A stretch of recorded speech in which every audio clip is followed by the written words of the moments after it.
Assalamualaikum warahmatullahi wabarakatuh. Kembali lagi dengan aku Ika Nasari. Di sini aku akan menjelaskan materi tentang aspek fiskal dari aset lancar berupa kas dan setara kas dan investasi pada efek tertentu pada mata kuliah akuntansi perpajakan. Oke, langsung saja.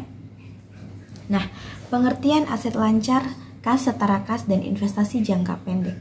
Aset lancar adalah semua sumber daya ekonomi yang dimiliki perusahaan dan diharapkan dapat digunakan, dijual, atau dikonversi menjadi kas dalam jangka waktu 1 tahun atau 1 siklus operasi perusahaan mana yang lebih lama. Kas adalah aset paling liquid karena dapat digunakan segera untuk transaksi. Setara kas adalah investasi jangka pendek yang sangat liquid, mudah dikonversi menjadi kas, dan memiliki risiko perubahan nilai yang sangat rendah. Sedangkan investasi jangka pendek yang termasuk dalam aset lancar adalah penempatan dana pada instrumen keuangan yang dimaksudkan untuk diperdagangkan atau dicairkan dalam jangka waktu kurang dari 1 tahun atau 1 periode akuntansi. Nah, selanjutnya ada jenis kas dan setara kas. Yang pertama, jenis kas itu meliputi ada petty kas atau yang disebut dengan kas kecil, yaitu uang yang disediakan oleh perusahaan untuk membayar pengeluaran-pengeluaran yang jumlahnya relatif kecil dan tidak ekonomis jika dibayarkan dengan menggunakan cek. Yang kedua ada kas di bank. Kas di bank itu yang berada di rekening suatu bank gitu. Yang ketiga ada pelaporan kas. Yang keempat cash equivalent. Yang kelima restricted cash, dan yang keenam ada bank overdraft.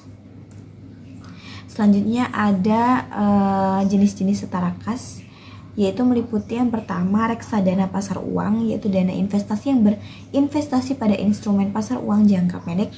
Yang kedua obligasi pemerintah jangka pendek atau surat utang negara, investasi pada surat utang yang dikeluarkan pemerintah dengan masa jatuh tempo pendek. Yang ketiga sertifikat deposito, itu kurang dari 3 bulan biasanya. Dan yang terakhir ada surat berharga komersian atau kertas komersial, instrumen utang jangka pendek yang diterbitkan oleh perusahaan untuk memenuhi kebutuhan modal kerja jangka pendek mereka.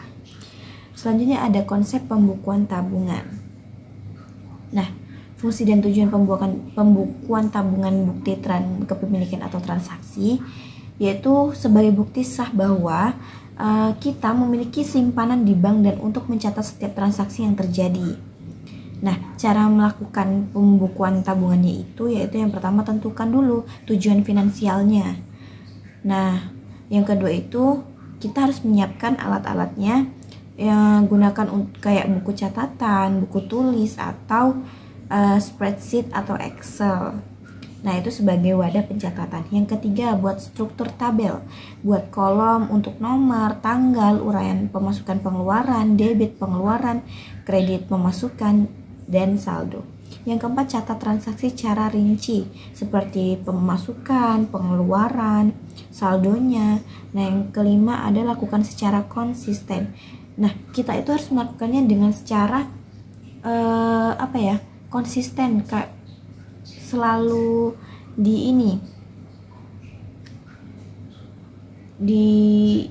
kayak menjaga akurasi catatannya gitu.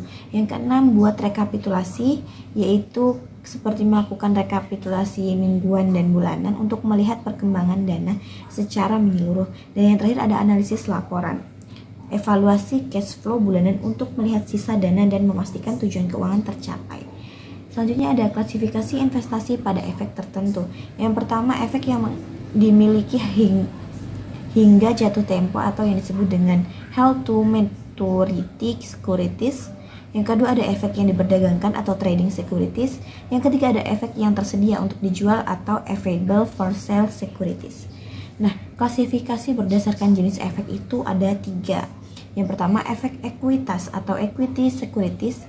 Itu tuh merupakan instrumen yang mewakili kepemilikan saham di sebuah entitas seperti saham biasa ataupun saham preferen. Yang kedua ada efek utang atau debt securities, yaitu surat berharga yang menyatakan pengakuan utang penerbit kepada investor. Yang ketiga ada efek derivatif atau derivative securities, efek turunan yang nilainya berasal dari efek atau aset lain yang menjadi dasar perhitungan. Nah, selanjutnya ini ada perlakuan akuntansi pajak investasi pada efek utang dan ekuitas. Nah, perlakuan ini itu sangat tergantung pada klasifikasi dan tujuan investasi, seperti diperdagangkan atau tersedia untuk dijual, terus dan metode ekuitas ataupun nilai wajar.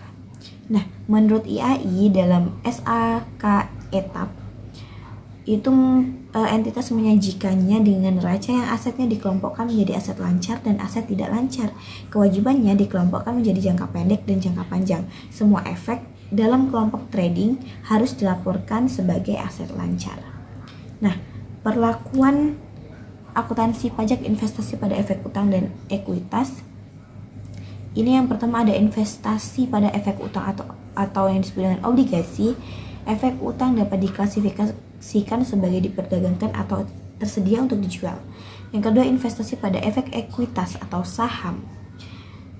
Terus yang ketiga ada perlakuan pajak umum. Nah, jadi kesimpulan dari materi ini yaitu aspek fiskal dari aset lancar berupa kas, setara kas, dan investasi pada efek tertentu merupakan elemen penting yang harus diperhatikan perusahaan dalam penyusunan laporan keuangan dan perencanaan pajak. Nah, kas dan setara kas pada dasarnya tidak menimbulkan kewajiban pajak secara langsung karena hanya merupakan alat pembayaran dan cadangan likuiditas perusahaan.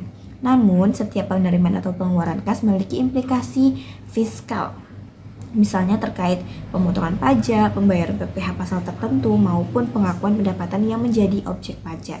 Nah, oleh karena itu, pencatatan kas harus dilakukan secara akurat agar pelaporan pajak mencerminkan transaksi yang sebenarnya dan perusahaan terhindar dari kesalahan hitung yang dapat menimbulkan sanksi administrasi atau denda.